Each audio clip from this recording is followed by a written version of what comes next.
পরপর 7টা ম্যাচ অপরাজিত রয়েছে মোহনবাগান এবং লিগ টেবিলের শীর্ষে রয়েছে মোহনবাগান। তো মোহনবাগানের এই সাফল্যের পেছনে আসল রহস্যটা কোথায় কোথায় লুকিয়ে আছে মোহনবাগানের এই সাফল্যের কারণটা, এটা নিয়েই আলোচনা করব আজকের ভিডিওতে। কালকের ম্যাচের বিশ্লেষণ তো রয়েছেই। প্রথমে চলে আসি মোহনবাগানের আজকের যে সাফল্যটা বা যে একটা অপরাজিত দৌড় চলছে সেটার আসল কারণটা কি। আসল কারণটা কিন্তু হচ্ছে মোহনবাগান ডিফেন্স।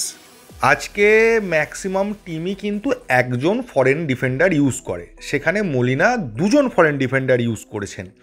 এবং শুধু তাই নয়, কালকের ম্যাচে যে একজন ফরেন ডিফেন্ডার খেলেছিল সেটাও আমাদের কিন্তু মনে হয়নি যে একজন ফরেন ডিফেন্ডারে খেলছি বা আমাদের ডিফেন্সে অনেকটা চেঞ্জ হয়ে গেছে বা ডিফেন্সটা নড়বড়ে হয়ে গেছে। যদিও আমাদের ইম্পর্ট্যান্ট প্লেয়াররা ছিল না, ডিফেন্সের মেন দুজন ইম্পর্ট্যান্ট প্লেয়ার কিন্তু কালকের ম্যাচে ছিল না, তা সত্ত্বেও আমাদের ডিফেন্স কিন্তু সলিড দেখিয়েছে। এই সাফল্যের আসল কারণও কিন্তু আর একটা রয়েছে, সেটা হচ্ছে মানসিকতা। ডিফেন্স তো বটেই, তার সঙ্গে রয়েছে মানসিকতা। আগের দিন মলিনার প্রেস কনফারেন্সে মলিনা যে কথাটা বললো যে তিনি প্লেয়ারদের থেকে চান 100% ডেডিকেশন। প্লেয়াররা ভুল করতে পারে, পার্ট অফ দ্য গেম, ভুল হবে, মিসপাস হবে, অনেক কিছু হবে। কালকে আশিস রায় মিসপাস করেছে, তাও ম্যান অফ দ্য ম্যাচ হয়েছে। ওনার বক্তব্য খুব সিম্পল, প্লেয়ারদের কিছু দায়িত্ব দেওয়া হচ্ছে, সেই দায়িত্বগুলো মাঠে গিয়ে ফুলফিল করো, আর যদি না পারো তোমার পেছনে অন্য প্লেয়ার রয়েছে। মানে টিমের মধ্যে একটা কম্পিটিশান তৈরি করে দেওয়া। একটা প্লেয়ারকে বুঝতে হবে যে সে যদি মাঠে তাকে যে সময় দেওয়া হচ্ছে সেটা ইউটিলাইজ করে পারফর্ম করে না দেখাতে পারে, তাহলে কিন্তু তার বদলে অন্য প্লেয়ার রিজার্ভ বেঞ্চে বসে আছে, পরের ম্যাচে সে শুরু করবে। নেক্সট, টিমটার মধ্যে যে কোনো একটা প্লেয়ার অপরিহার্য, এই জায়গাটা কিন্তু মলিনা তৈরি করতে দেননি। আমরা দর্শকরা অনেকেই মনে করেছি যে গ্রেগ স্টুয়ার্ট না থাকলে টিমটার কি হবে, ডিফেন্সে অ্যালবার্টো না থাকলে কি হবে। তিনি কিন্তু দেখিয়ে দিয়েছেন যে কোনো প্লেয়ার না থাকলে কোনো সমস্যা টিমের হবে না। গ্রেগ স্টুয়ার্টকে তিনি খেলাতে পারতেন, কিন্তু তিনি খেলালেন না। তার কারণ হচ্ছে যদি গ্রেগ স্টুয়ার্ট ছাড়া ম্যাচ বার করা যায় তাহলে গ্রেগ স্টুয়ার্টকে কেন ইউজ করব। আর গ্রেগ স্টুয়ার্ট এটাও হতে পারে কোনো ম্যাচে থাকলোই না, আগেও এরম ম্যাচ হয়েছে, তো সেই ম্যাচগুলো আমাদের জিততে হবে। তো গ্রেগ স্টুয়ার্টের ওপর পুরোপুরি ভরসা করে টিম দাঁড়িয়ে থাকবে, এটা তিনি মানতে চান না বা এটা তিনি তৈরি করতে দেননি। নেক্সট হচ্ছে প্রপার প্লেয়ারকে প্রপার জায়গায় ইউজ করা। কালকে অনেকেই বলেছিলেন যে দীপক টাংরিকে ডিফেন্সে খেলানো যেতে পারে সেন্টার ব্যাক হিসেবে দীপেন্দুর জায়গায়, কিন্তু দীপেন্দু একজন সেন্টার ব্যাক, তাই জন্য তিনি ওই জায়গায় দীপক টাংরিকে দিয়ে ট্রাই করতে চাননি। তিনি যে প্রপার সেন্টার ব্যাক তাকেই সেখানে খেলিয়েছেন। নেক্সট হচ্ছে টিমের ব্যালেন্স। কালকে আমরা অনেকেই ভেবেছিলাম যে 4 জন বিদেশকে যদি একসঙ্গে ইউজ করতে হয় তাহলে সেক্ষেত্রে আমরা মাঝ মাঠে দিমিত্রি এবং গ্রেগ স্টুয়ার্টকে একসঙ্গে খেলাবো। এক্ষেত্রেও তিনি একটা প্ল্যান করেছেন যে যদি আমি দিমিত্রি আর গ্রেগ স্টুয়ার্টকে একসঙ্গে খেলাই তাহলে মাঝ মাঠের যে ওরিয়েন্টেশনটা, যে কিছুটা নিচে নেমে থেকে খেলাটাকে তৈরি করা, সেই জায়গাটার অভাব তৈরি হতে পারে। সেই জন্য তিনি সাহালকে খেলিয়েছেন। সাহাল অনেকটা নেমে খেলছিল। এবার ওখানে গ্রেগ স্টুয়ার্টকে খেলালে কি সমস্যা হতো, গ্রেগ স্টুয়ার্ট প্রপার যে জায়গাটায় সবথেকে ভালো পেনিট্রেট করতে পারে সেই জায়গাটা তাকে খেলানো হচ্ছে না, একটু পেছন থেকে খেলানো হচ্ছে। গ্রেগ স্টুয়ার্ট 60 মিনিট 70 মিনিটের পরে অনেকটাই ক্লান্ত হয়ে যাবে, তখন শেষ মুহূর্তে যদি ম্যাচ চেঞ্জ করার মতো পারফরমেন্স করতে হয় সেটা তার থেকে পাওয়া যাবে না, বা তখন তাকে আপফ্রন্টে নিয়ে আসতে হবে, পেছনে থাপাকে নিয়ে এসে। এবং আপফ্রন্টে নিয়ে এলে তখন কি হবে, তখন তার এনার্জিটা অনেকটা লস হয়ে গেছে, ফলে সে প্রপার ফর্মে খেলতে পারবে না। সেই জন্য গ্রেগ স্টুয়ার্টকে তুলে রেখেছিলেন লাস্ট মোমেন্টের জন্য। তো টিমটার মধ্যে একটা প্রপার ব্যালেন্স তিনি কিন্তু পুরো টিম পেয়েছেন গতকালের ম্যাচে, তা নয়, তাছাড়াও যে প্লেয়াররা আছে তাদেরকে দিয়ে প্রপার ব্যালেন্স করা, এই জায়গাটা তিনি কিন্তু করে দেখিয়েছেন। টিমটা ব্যালেন্স ছিল বলে ম্যাচটাতে আমাদের চাপ হয়নি। তার মধ্যে 4 ডিফেন্স আমাদের যখনই খেলুক না কেন তার মধ্যে কিন্তু অ্যাকচুয়ালি 3 জন সেন্টার ব্যাক আছে, কারণ সুভাশিস চিরকাল সেন্টার ব্যাক খেলে এসছে, মানে বেশ কিছু বছর ধরে। তার আগে সে লেফট ব্যাক খেলতো, ফলে সুভাশিস খেললে ওই ধারে একটা সেন্টার ব্যাকের মতো কাজ দেখা যায়। সুভাশিস ওঠে খুব কম, 2-1 বার উঠে যায়, কিন্তু ম্যাক্সিমাম সময়টা ও একটা ডিফেন্সিভ জায়গাটাতে বেশি জোর দেয় ওভারল্যাপের থেকে। একইভাবে তিনি কালকে আশিস রায়কে সম্ভবত বলে নামিয়েছিলেন যে আশিস রায়ের কাজটাও সেন্টার ব্যাকের মতোই হবে, নাকি ওভারল্যাপিং ব্যাকের মতো যে বারবার উঠে গিয়ে ক্রস তুলবে সেটার দরকার নেই। তার জন্য দুটো প্লেয়ার তিনি রেখে দিয়েছেন, লিস্টন মনবীর রয়েছে দুধারে। আশিক ক্রুনিয়ানও বেশি ওভারল্যাপ করতে যায়নি যাতে গ্যাপ তৈরি হয়, সেটা করেনি। সেও তার ব্যাকের বা ডিফেন্সের দিকে কনসেন্ট্রেট করেছিল।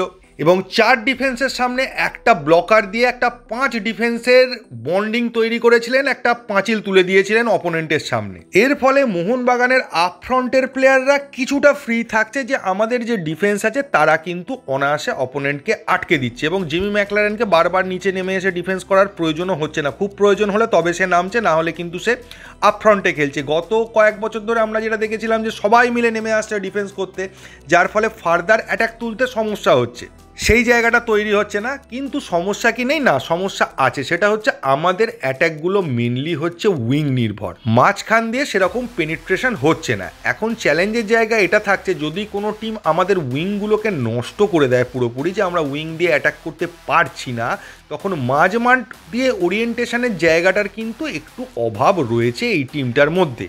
হয়তো সেরকম সিচুয়েশন পড়লে মলিনা এটা করতে পারেন, একদিকের উইং অফ করে দিয়ে মিডফিল্ডে লোক বাড়িয়ে মাঝখান দিয়ে পেনিট্রেশন করার চেষ্টা করতে পারেন। সেটা আমরা এখনো দেখতে পাইনি, কারণ এইটা দিয়েই কাজ চলে যাচ্ছে। এবং মনবীর লিস্টনের ক্ষেত্রে তারাও অনেক ফ্রিলি খেলতে পারছে, কারণ আগের বছর পর্যন্ত তাদেরকে যেটা করতে হতো, অ্যাটাকও করতে হতো, তার সঙ্গে পেছনে এসে ডিফেন্সটাকেও সামলাতে হতো, ফলে অ্যাটাকের দিকে তারা এতটা কনসেন্ট্রেট করতে পারতো না।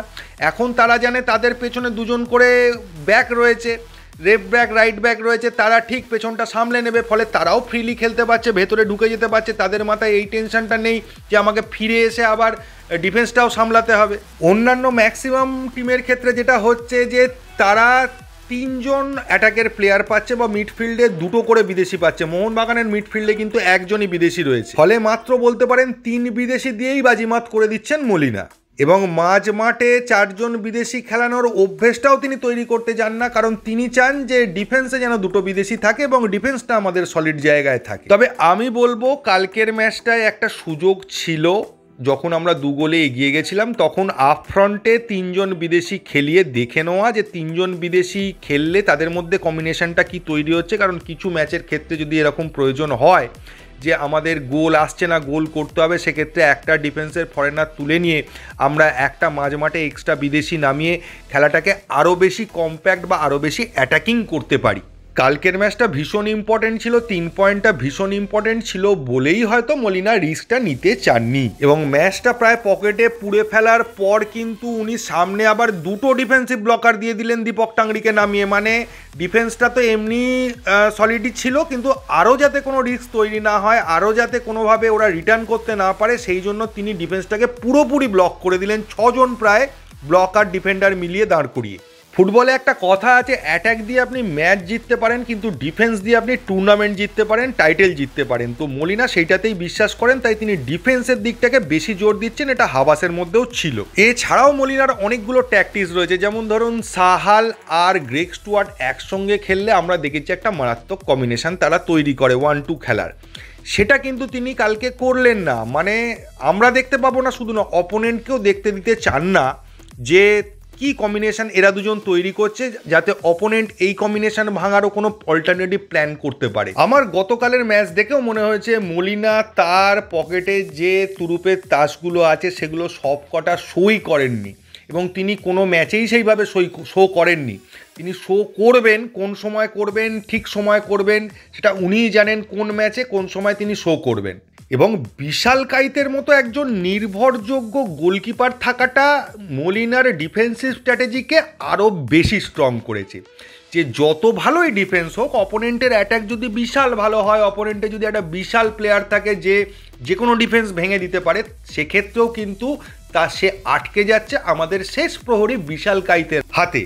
আর বিশাল কাইত আমাদের টিমকে এই জায়গায় নিয়ে আসার পেছনে একটা বিশাল অবদান রাখছে, এটা মানতেই হবে। আর লাস্ট বলবো, 2টো প্লেয়ার জেমি ম্যাকলারেন এবং জেসন কামিন্স, এদেরকে আপনারা মাঠে অতটা এফেক্টিভ দেখতে পাচ্ছেন না ঠিকই, কিন্তু এরা নামার ফলে এদের ক্ষেত্রে অপোনেন্ট টিমের কোচকে আলাদা করে ভাবনা চিন্তা করতে হচ্ছে এবং এদেরকে ঘিরে রাখতে হচ্ছে, যার ফলে কিন্তু লিস্টন, মনবীর বলুন, আদার প্লেয়ার বলুন, অনেকটা জায়গা পাচ্ছে গোল করার। এবং কালকের ম্যাচ জেতাতে সব থেকে বড় যে অ্যাডভান্টেজটা হয়েছে সেটা হচ্ছে আমরা যে টিমগুলোকে মনে করছি ভালো টিম, যে টিম আমাদের থেকে পয়েন্ট কেড়ে নিতে পারে, যে টিম আমাদেরকে সমস্যা তৈরি করতে পারে, তার মধ্যে একটা টিম ছিল নর্থ ইস্ট ইউনাইটেড। এই নর্থ ইস্ট ইউনাইটেড টিমকে কিন্তু আমরা দুটো লিগেই হারালাম। ফার্স্ট লেগেও হারিয়েছি, সেকেন্ড লেগেও হারিয়েছি, ফলে আমাদের লিস্ট থেকে এখন চলে গেল। এবার রয়েছে বাকিরা, তাদের মধ্যে বেঙ্গালুরু, মুম্বাই, উড়িষ্যা আমরা খেলে নিয়েছি। গোয়া, পাঞ্জাবকে খেলতে হবে, এখনো বাকি আছে, একটাও খেলা তাদের সঙ্গে হয়নি। এবার এই দুটো ম্যাচ থেকে যদি আমরা পয়েন্ট নিয়ে আসতে পারি তাহলে আমরা কিন্তু আমাদের অপোনেন্টদের থেকে লিগ শিল্ড জেতার দৌড়ে অনেকটাই এগিয়ে যাব এবং আমরা ধরাছোঁয়ার বাইরে চলে যাব। তো এই ভিডিওতে এইটুকুই। যদি ভিডিওটা ভালো লাগে তবে চ্যানেলটাকে সাবস্ক্রাইব করবেন। থ্যাংক ইউ, ধন্যবাদ এবং জয় মোহনবাগান।